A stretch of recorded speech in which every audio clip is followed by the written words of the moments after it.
नाज़रीन आदाब, आप देख रहे हैं टीवी का ख़ास प्रोग्राम ख़ास मुलाकात। नाज़रीन, आज फिर एक ख़ास शख्सियत को लेकर आपके बीच हाजिर हुए हैं। आज की जो शख्सियत, उसका ताल्लुक़ सरज़मीन अवध से है।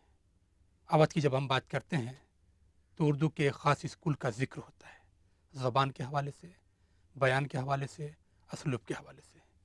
इस तीनों पर उसकी एक दस्तरस है। वो एक मुनफरिद लबो लहजे का शायर, एक मुहक्किक और एक इंशाइया निगार भी है। आपका नाम ज़िया फ़ारूक है। ज़िया साहब, ईटीवी के ख़ास प्रोग्राम ख़ास मुलाकात में आपका खैर मक़दम करते हैं। शुक्रिया। ज़िया साहब, आपका ताल्लुक़ संदीला से, वो संदीला जो अवध का एक तारीख़ी कस्बा, और वहाँ के अगर मौरख़ीन को पढ़ें तो एक कहकशां हमें देखने को मिलती है।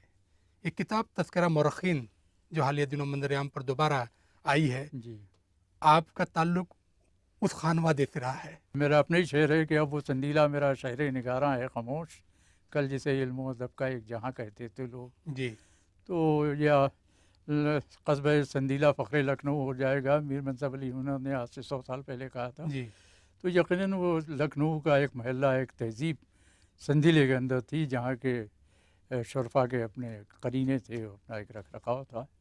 तो इल्म अदब की भी एक महका थी। चौधरी नबी अहमद साहब जी, वहीं से निकले थे, और तज़किरे मौरख़ीन उन्होंने सन 36 में लिखी थी और आउट ऑफ प्रिंट थी, तो उसको मैंने दोबारा शाये कराया है जी, चौधरी साहब के कवायद देते हुए।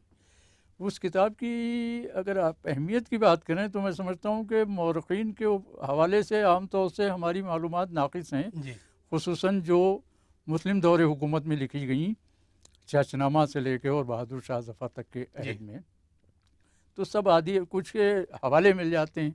अब मुंतख़ब तवारीख़ है जी, मुल्ला अब्दुल क़ादिर बदायूनी आम तौर से, लेकिन मुल्ला अब्दुल क़ादिर बदायूनी ख़ुद क्या थे, जी, मुंतख़ब तवारीख़ में क्या क्या है, जी, या इस नाम से कितनी किताबें और लिखी गईं, सही बात है। ये भी नहीं मालूम हमको। जी, कि पता लगा कि जो मोहम्मद शाह के ज़माने में मुंतख़ब तवारीख़ लिखी गई, उसको हम अकबर के ज़माने से जोड़ देते हैं। तो चौधरी नबी अहमद साहब ने वो तमाम कवायद जमा करके उसका नाम तज़किरे मौरख़ीन रखा था, जी। और बड़ी ज़बरदस्त तहक़ीक़ की थी।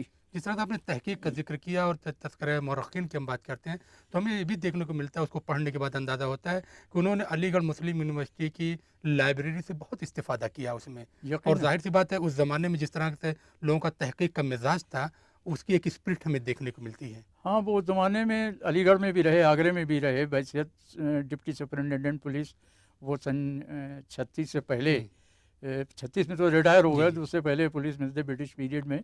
तो वो अलीगढ़ में रहे। सैयद सलमान नदवी साहब की शाम की बैठक उनकी रोज़ होती थी। तो लिटिल लाइब्रेरी वगैरह जी, जो ज़माने में थी, सबसे उन्होंने इस्तिफ़ादा इस्तेफ़ादा किया। किया, जी, और जहाँ जहाँ से जो मिल सका उन्होंने उसको किताब तैयार की। इसी तरह मुरक़्क़े बनारस है उनकी। जी, जी, मैं यहाँ आपको तज़किरा कर दूँ कि बहुत अहम किताब है मुरक़्क़े बनारस, जो उन्होंने बनारस में जिस ज़माने में उनकी पोस्टिंग थी, तो वहाँ उन्होंने तमाम कवायद जमा करके और वो किताब तरतीब दी थी, जिसमें तमाम जो बाद के वाक़यात हादसात होते रहते जी, हैं, ज्ञान वापी मस्जिद और इस जी, सिलसिले तो वो सब उसमें तफसील से चौधरी साहब ने तज़किरे वो मुरक़्क़ा बनारस मुरक़्क़ा में। बनारस में किया जी, है। जी। इसी तरह ये तज़किरे मौरख़ीन जी, भी है। तज़किरे मौरख़ीन में हमें उस अहद की तारीख़ तो मिलती है, लेकिन तज़किरे मौरख़ीन से उन्होंने मौजूदा अहद का जो एक रब्त उसमें उन्होंने जोड़ा था, हमें देखते हैं कि उसमें कई सदियाँ एक साथ शामिल हो जाती हैं। जी, जी, बिल्कुल। चौधरी साहब ने कोशिश ये की, बल्कि अपने मुक़दमे में ये भी लिखा है कि हमने अंग्रेज़ों की लिखी हुई तारीख़ को इसमें नहीं लिया है, जी, क्योंकि एक ख़ास ज़माने के बाद आके तारीख़ों का रंग बदलने लगा, जी, मौरख़ीन का जी, कहने का अंदाज़ बदलने लगा, और उनकी तहक़ीक़ कहीं से कहीं पहुँचने लगी। इसलिए हमने कोशिश ये की है कि हम जो ब्रिटिश पीरियड से पहले की तारीख़ें लिखी गई हैं, उन्हीं को हम लें, ख्वाह किसी ने भी लिखी हो, जी, चाहे वो दरगाही लाल ने लिखी हो, चाहे मुल्ला अब्दुल क़ादिर बदायूनी ने लिखी हो। ये उन्होंने किया, जी। और ये बहुत अहम है। नहीं, वहाँ पे मैंने देखा कि कुछ जगहों पर उन्होंने तस्हीह करने की भी कोशिश की है कि अगर उन किताबों में किसी हवालों से कुछ कमियाँ नज़र आई हैं, तो जी। उसको भी उसको पुर करने हाँ, की पॉइंट कोशिश की आउट है। किया है उन्होंने, यकीनन किया है। जगह-जगह उन्होंने बताया कि यहाँ ये चीज़ है, ये तहक़ीक़ रह गई है, इसको लिखा जाना चाहिए। लेकिन बुनियादी चीज़ ये है कि उन्होंने उस तारीख़ी किताब का तारुफ़ और मौरख का तारुफ दिया जी, है। जी। अहम काम को नई जनरेशन तक लाने के लिए आपने उस पर एक मुकदमा भरपूर लिखने की कोशिश की। तो ज़ाहिर-सी बात आपकी नज़र में पहले तज़किरा मौरख़ीन की जो किताब लिखी गई वो पूरा सियाक़-व-सबक़ आपके नज़र के सामने था, तभी आप मुकदमा लिख सकते, उससे पहले नहीं लिख सकते। यकीनन तारीख़ से ख़ैर मेरी थोड़ी बहुत शुद्ध-बुद्ध मैं जाहिल आदमी, लेकिन ये है कि कहीं न कहीं दिलचस्पी रही, तो मैं पढ़ता रहता हूँ। मेरे पास थी। चौधरी नबी अहमद साहब मेरे वालिद के बड़े भाई थे। जी, एक ये प्लस पॉइंट था और इसलिए मैं उनकी किताबें देखता रहता था, और ये किताब भी मेरे पास अपने तालीमी दौर से थी और मेरी ख्वाहिश थी कि ये किताब आ जाए। खैर वो खुदा का शुक्र है कि वो किताब मंज़र-ए-आम पे आई। जिस तरह से आपने अभी-अभी इब्तिदाई बात में ज़िक्र किया संदीले का, जी, अवध का, लखनऊ का एक मोहल्ला और बड़ा तारीख़ी मोहल्ला, और वहाँ पर इल्म अदब की जब हम बात करते हैं, शोहरा की बात करते हैं, तो हमें एक कहकशा देखने को मिलती है। लेकिन हम जब हिंदुस्तान की आज़ादी के बाद के ज़िक्र संदीला को देखते हैं, तो हमें एक सवाल देखने को मिलता है। क्या वजह मानते हैं? उसकी कई वजूहात हैं। पहला तो क्रीम तक़सीम के वक़्त निकल गया, जी। क्योंकि अवध से बहुत ज़्यादा लोग गए और अवध का अच्छा खासा हिस्सा हुँ, खाली हुआ, तो संदीले पे भी उसका असर पड़ा। जो मुलाज़मत में थे और वहाँ पढ़े लिखे लोगों की तादाद ज़्यादा थी, जो गवर्नमेंट सर्विसेज में थे या वैसे भी थे, रेलवे में थे, बैरिस्टर थे, डॉक्टर थे, ये थे वो, तो वो सब क्रीम चला गया। अब बचे हुए लोगों को जब नई जनरेशन पढ़ के आई, तो उसने अपने बाहर जहाँ जिसका जी, समाया जहाँ वो रहा, जी, ख़ुसूसन लखनऊ बहुत जी, नज़दीक है, जी। तो ज़रिए ज़्यादा माश तो के लिए लखनऊ बाहर चले निकल गए। गए, तलाश माश के लिए। जी, हमने माना कि कस्बे में रहें खाएंगे क्या वाली बात है। जी, हमने ये माना कि कस्बे में रहें खाएंगे क्या। तो वो नूर हसन हाशमी साहब ने एक मरतबा हंस की बात कही थी। तो सच्चाई यही है कि अब अगर हम पुरानी अपने बाप दादों की हवेली को पकड़े रहें और मकानों को पकड़े रहें और ज़मीनों से जुड़े रहें चिराग जलाने के लिए, तो सवाल ये कि खाया क्या जाए। जी, इसलिए मजबूरन लोग बाहर निकले। और ऐसा नहीं है, नई जनरेशन भी आ रही है, अब संदीला धीरे धीरे डेवलप हो रहा है। जी। ये बात दूसरी कि हम उस तरह से वाकिफ़ नहीं हो पा रहे हैं, लेकिन अल्हम्दुलिल्लाह संदीले से आज भी कहीं न कहीं कोई चिराग जल रहा है और नई जनरेशन जो है उसमें शौक़ पैदा हो रहा है। जी, हिजरत में बरकत के मौक़ले को जो है संदीला वालों ने पकड़ लिया है, नई जनरेशन ने। यही वजह है कि हम देख रहे हैं कि वो तालीम की तरफ न सिर्फ़ संदीला और लखनऊ बल्कि अलीगढ़ यूनिवर्सिटी या हिंदुस्तान की जो दूसरे बड़े दरसगाहें हैं, वहाँ पर तालीम हासिल करने के लिए जा रहे हैं। आपने जहाँ पे तज़किरा मौरख़ीन पे काम किया, वहीं पर आपने तज़किरा कानपुर पे, या कानपुर नामा जो है आपने जो जी, लिखा है, जी। उस पर एक काम किया है। इस सवाल का जवाब जानेंगे एक छोटी-सी ब्रेक के बाद। जाएगनी देखते रहिए ज़िया फ़ारूक़ी साहब के साथ हमारी ख़ास मुलाकात।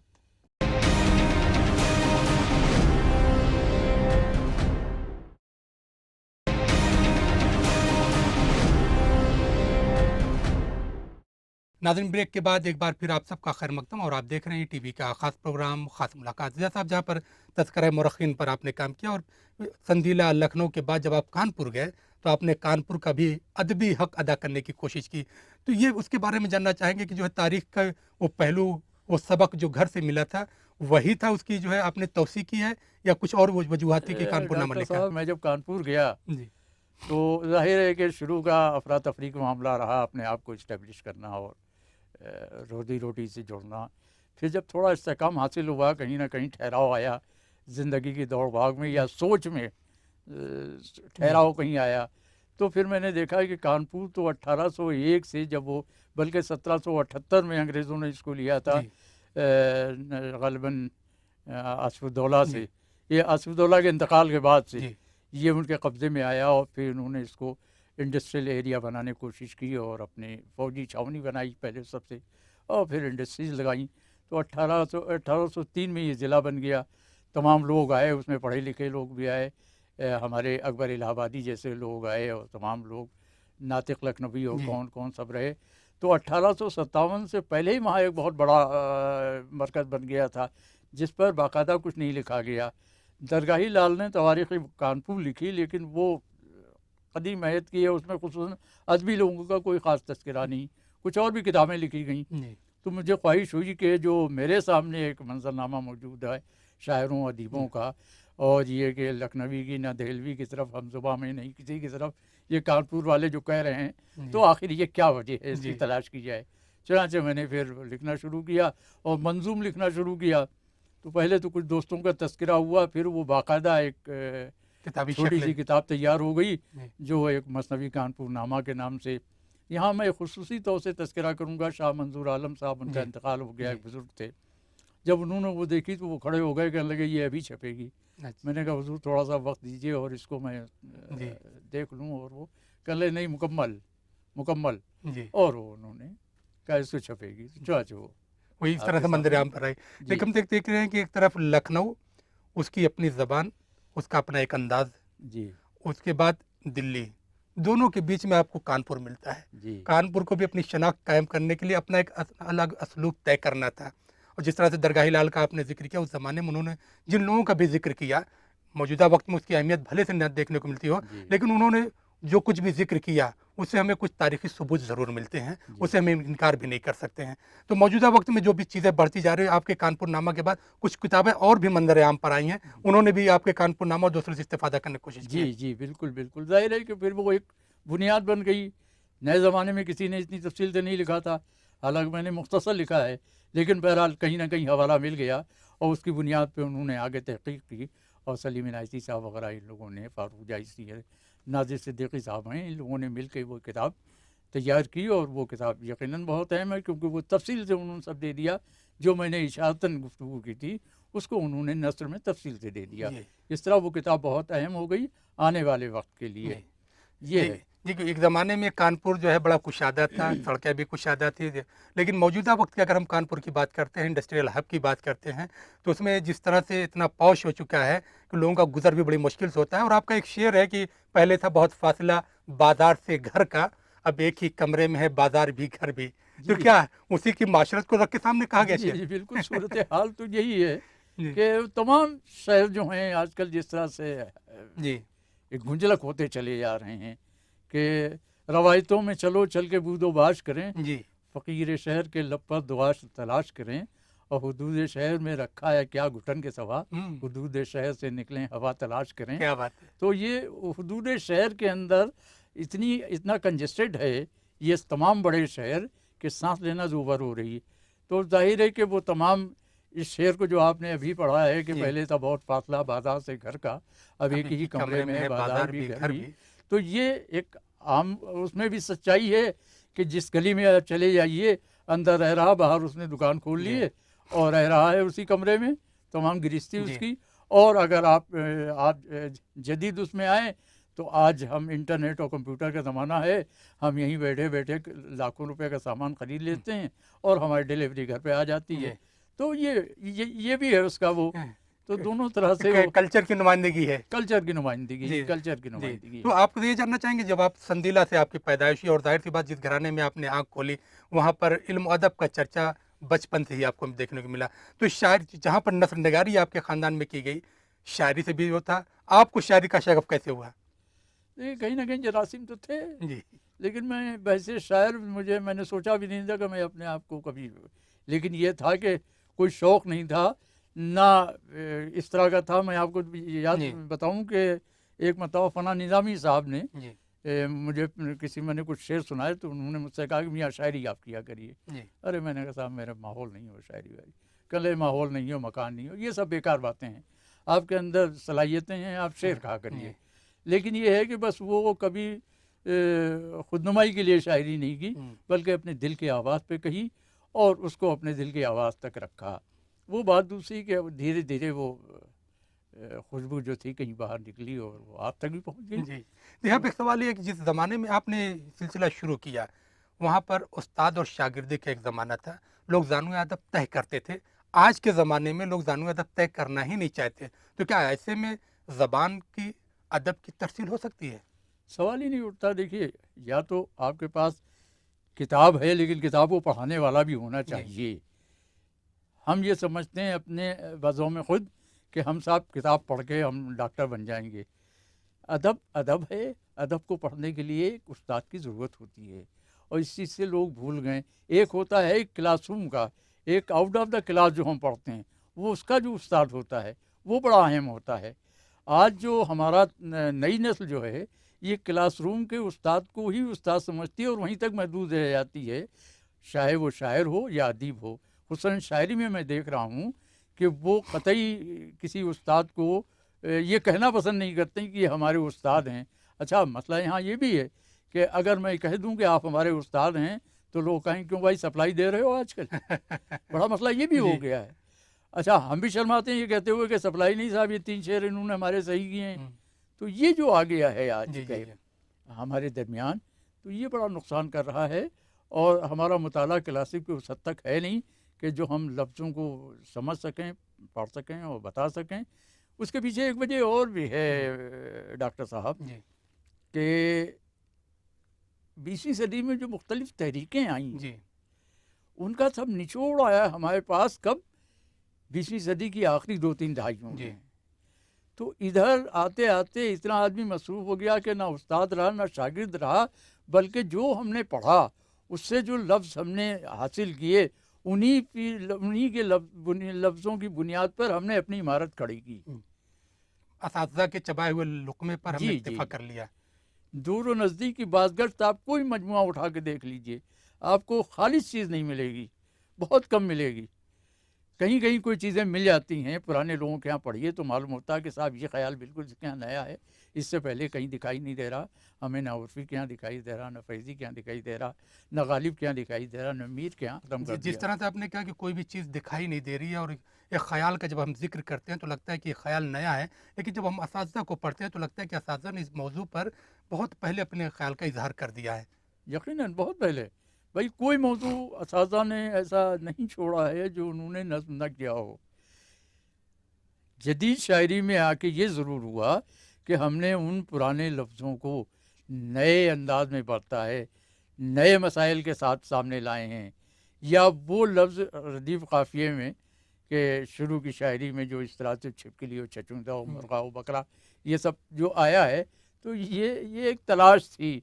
लेकिन वो उसी तलाश में वो चीज़ें ख़त्म भी अपने आप हो गईं, रह वही गया जिसके अंदर कहीं क्लासिकी आहंग था, कहीं हमारी रवायतों की का अक्स पड़ रहा था। वही शायरी ज़िंदा रह गई, वही ज़हन को मुतासिर भी जी, करती। जी। अदब में कोई शॉर्टकट नहीं होता है। जैसा जिस तरह से तज़किरा मौरख़ीन का आपने ज़िक्र किया, कानपुर नामा की हमने बात की। आप जहाँ-जहाँ जाते रहे वहाँ के अदब पर काम करते रहे और जब आप भोपाल आए तो भोपाल में आपने सोहा मुजद्दिदी पर जो है एक मोनोग्राफ लिखने का काम किया। इस सवाल का जवाब जानेंगे एक छोटे से ब्रेक के बाद। जाएगा नहीं, देखते रहिए ज़िया फ़ारूक़ी साहब के साथ हमारी ख़ास मुलाकात।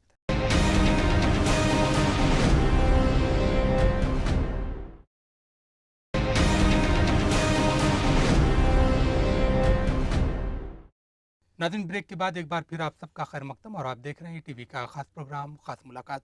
ज़िया साहब, अभी हम लोग बात कर रहे थे इस मौलाना सोहा मुजद्दिदी की। सोहा उस ज़माने के हैं जब अलीगढ़ मुस्लिम यूनिवर्सिटी की इब्तिदा हुई थी और सोहा ने मतालिबुल गालिब जैसी शरह लिखी। जी। आज की जनरेशन सोहा को नहीं जानती। आपने उस पर एक मोनोग्राफ लिखने का काम किया और जाहिर सी बात है बहुत सारे मसाइल से आपको गुजरना पड़ा।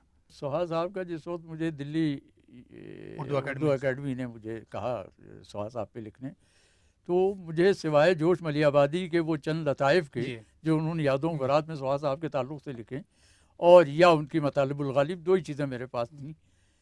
तो मैंने फिर तलाश किया तो पता ये चला कि साहब ये वाकई बड़ा शायर है, और वो अपने एहसास कमतरी का, अपने कद की वजह से 3 फीट का उनका टोटल कद, जैसा कि जी। मैंने लिखा है भी है और तहकीक से भी है कि 3 फीट का वो था। और उनका ये जिस्मानी साख्त ऐसी थी कि वो बच्चे मालूम होते थे। तो ये 20-25-30 साल तक उम्र तक तो उन्हें शायद इतना एहसास नहीं हुआ, 25 साल। उसके बाद उनको एहसास होने लगा कि उन्होंने 1917 में अलीगढ़ से एंट्रेंस पास किया था। उनकी शायरी में जो तसव्वुफ़ है, जी।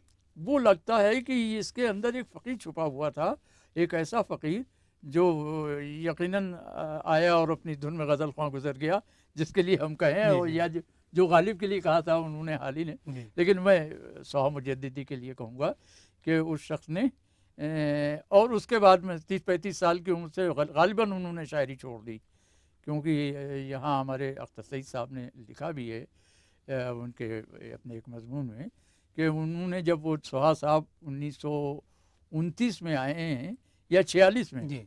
वापस आए हैं भोपाल, तो उन्होंने वही शेर सुने जो 2829 में उनसे सुने थे, 1928-29 में। तो इसका मतलब ये हुआ कि उन्होंने शायरी बहुत संजीदगी नहीं, से तो नहीं इसकी की। वजह तो ये भी है कि यहाँ तो जो उन्होंने भोपाल में तहरीक चलाई थी और भोपाली और नॉन भोपाली तहरीक थी और यहाँ रियासत भोपाल से उनको भोपाल बदर कर दिया गया था और उन्होंने लखनऊ में जाके पनाह ली थी। तो ज़ाहिर सी बात है जिसके साथ इस तरह के मज़ालिम होंगे वो आगे अपनी ज़िंदगी की दो रोटी के इंतजाम करेगा या शायरी की तरफ देखेगा, ये भी बड़ा सवाल है। हाँ ये है, लेकिन मसला ये है कि देखिए भोपाल में वो पैदा हुए, भोपाल से उनको रग़बत थी, भोपाल उनके दोस्त अहबाब थे, भोपाल में वो अपनी शनाख्त एक रखते थे। बेशक। नई जगह जाते थे, वो पंजाब में भी रहे, वो हम्म। लखनऊ में भी रहे, वो अलीगढ़ में भी रहे। 1921 में मतालिबुल गालिब उन्होंने लिखी थी। जी। मैं समझता हूँ कि नज़्म बतवाई की जो आई है तफ़हीम गालिब 1900 में, उसके बाद सबसे पहले वो हसन मुहानी वगैरह ने थोड़े थोड़े अशार का लिखा है, या जिन लोगों ने, लेकिन मुकम्मल दीवान की जो शरह लिखी है मतालिबुल गालिब, वो सुहा साहब ने लिखी है, और उस ज़माने में बड़ी मशहूर हुई। 10 साल के अंदर अंदर 3 एडिशन उसके छप गए, तो उसकी मकबूलियत का आप अंदाज़ा लगा सकते हैं। बेशक। लेकिन समाजी हैसियत से उनको कहीं ना कहीं वो मुकाम नहीं मिल पाया जो उनको मिलना चाहिए, या वो जो सोचते थे, क्योंकि दिमाग के बहुत शार्प थे, बहुत तेज़ थे, तो वो चाहते थे कि समाज में हम जाएं तो उसी तरह से आलन सहालन कहा जाए, जैसे किसी अल्लामा फ़हामा को कहा जाता। जी। तो वो कहीं ना कहीं उसका शिकार हुए जो है। शिकार हुए। जी। 1900 आपने जो सवाल किया है, 1929 में जब वो यहाँ आए हैं, तो ये तहरीक बड़े ज़ोरों पे थी, भोपाली नान भोपाली। जी। तो ये तो फ़ौरन आस्तीन चढ़ा के आ जाते थे, कहाँ है, तो नदी आइए सामने आ गए। आपका ताल्लुक संदीला से, और जब संदीला की बात होती है तो रियासत आरकाट का भी जिक्र आता है, दक्कन की एक मशहूर रियासत, जी उससे भी आपका ताल्लुक। और रियासत भोपाल की जब बात की जाती है तो आप मौजूदा वक्त की ज़रूर बात है कि साहब अभी गुज़िश्ता कुछ सालों से आप भोपाल में मुक़ीम हैं, लेकिन आपके अजदाद जो है 100 साल पहले भी रियासत भोपाल से मुंसलिक थे, नवाबी ने भोपाल के ज़माने में। तो क्या ये समझा जाए कि ये सोहा साहब के ऊपर जो आपने काम किया है, तो उस जो बुज़ुर्गों की खिदमत थी उसका एक जो है अहया है? हाँ, यकीनन हो सकता है। हालांकि देखिए आरकाट से मेरा कोई है, मेरे बुज़ुर्गों का कुछ सिलसिला था, वो गए थे और आरकाट में जाके वो एक शाख वहाँ से रह गई, और गोबा मुँह में रह गई, तो ये एक सिलसिला है थोड़ा सा, इसको आप कह सकते हैं। बहरहाल तो वो, लेकिन भोपाल से तो यकीनन हमारे बुज़ुर्गों का ताल्लुक़ रहा, हमारे वालिद का रहा, हमारे जो वालिद के बड़े भाई थे उनका रहा, हमारे दादा के भाई थे वो दोनों यहीं तदफीन उनकी हुई। तो इस तरह से ताल्लुक़ तो बहरहाल शुरू से बना रहा, सिकंदर जहाँ बेगम के ज़माने से जी। या उससे भी पहले जहांगीर मोहम्मद कहाँ और किसी किसी। सोहा साहब पे लिखने का ताल्लुक़ मैं समझता हूँ कि कहीं ना कहीं मुझे आज भी रहता है कि मैं भोपाल पे कुछ लिखूँ। जी।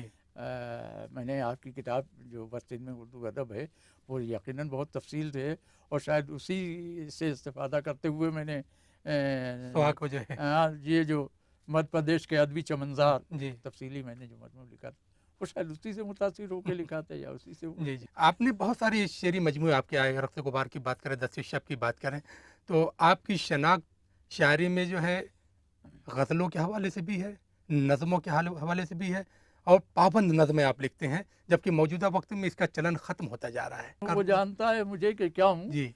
मैं, तशना होठों की एक दुआ हूँ, तड़प के निकलूँ तो आबे ज़मज़म, निकल के तड़पूँ तो करबला हूँ। तो अदब के तालिब इल्म के लिए अपने दिल में एक तड़प रखना बहुत ज़रूरी है, और इस तड़प तभी होगी जब उनके यहाँ ज़हनी तरबियत होगी। और हमें देख रहे हैं कि उर्दू वाले में, उर्दू माशरे में तरबियत का सिलसिला मुनक़ता होता जा रहा है। ज़ाहिर है कि ये है, मैंने अपने, मुझे अल्लाह उनकी जन्नत नसीब करे, मग़फ़िरत फ़रमाए, नफ़ीस संदिलवी साहब हमारे बड़े अच्छे महज़र लखनवी साहब थे, इन लोगों के ज़ाहिर सामने मैंने ज़ानुम अदब तय किया और इनसे बहुत कुछ सीखा। हालांकि वो इब्तिदाई था, मैं शायरी के मैदान में बहुत बाद में आया, लेकिन शायरी के रुमूज़ को मुझे समझाने में इन बुज़ुर्गों का बड़ा हाथ है। अगर तारीख़ी मौज़ूआत पे हम बात करते हैं, तज़किरा मुरख़्ख़िन की बात करें, कानपुर नामा की बात करें, सोहा मौजूदी की मोनोग्राफ की बात करें, तो अब मौजूद किस मौजू पे काम करने की तैयारी है? मोमिन के ऊपर मेरा इरादा है कि मोमिन की कुल्लिया मेरे पास दीवान रखा हुआ है, उनकी रुबाइयात पे मैंने कुछ काम किया है, वो आधा अधूरा पड़ा हुआ। मेरी कोशिश ये है कि मैं उसको मुकम्मल कर लूँ। उसी ज़माने में बहुत सी इस तरह की मंजूम लुगात लिखी गई, जिसमें एक नुस्ख़ा अल्लाह खुदाई जो है, जो किसी तजल्ली नाम के किसी साहब ने लिखी है। चूँकि मेरे पास एक नुस्ख़ा रखा हुआ है मुकम्मल, तो मैं सोच रहा हूँ कि उसके ऊपर काम करके और उसको मैं मंज़र-ए-आम पर लाया जाए, ताकि आने वाले जो ज़ुबान की तहक़ीक़ के सिलसिले में लोगों को उससे फ़ायदा पहुँचे। नाज़रीन, हमारा प्रोग्राम यहीं पर ख़त्म होता है। हमारा प्रोग्राम आपको कैसा लगा? आप अपनी राय हमें इस पते पर लिख भेजिए।